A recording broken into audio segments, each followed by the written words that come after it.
Hi friends, welcome to Raira Vlog. இன்னைக்கு நம்ம இந்த வீடியோல என்ன பார்க்க போறோம்னா இட்லி மாவு எப்படி பண்றதுன்னு பார்க்க போறோம். இந்த கிளாஸ்க்கு 5 டம்ளர் இட்லி அரிசி எடுக்கிறேன். அதே கிளாஸ்க்கு 1 டம்ளர் உளுந்து எடுத்துருக்கேன். இந்த உளுந்து பொடியே இவ்வளோ வெந்தயமும் ஊற வச்சுக்கோங்க. போட்டிங்கன்னா தோசை நல்லா ரோஸ்டடாக வரும். 3 to 4 hours ஊறினதுக்கு அப்புறம் நம்ம அரைச்சோம்னா நல்லா இட்லி சாஃப்டாக இருக்கும். நான் ஃபஸ்ட்டு உளுந்து போட்டு அரைச்சிக்கலாம். அதுக்கப்புறமா நம்ம அரிசி போடலாம்.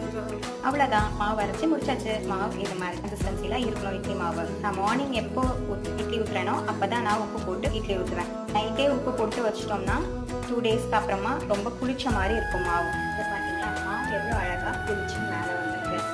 நான் இதில் சால்ட் கொஞ்சம் ஆட் பண்ணிவிட்டு இட்லி ஊற்ற போகிறேன். பார்த்தீங்களா எவ்வளோ சாஃப்டாக இருக்குது அப்படின்ட்டு. ஸோ இது மாதிரி ட்ரை பண்ணி பாருங்கள். நான் வந்து தேங்காய் சட்னியோட சர்வ் பண்ணியிருக்கேன்.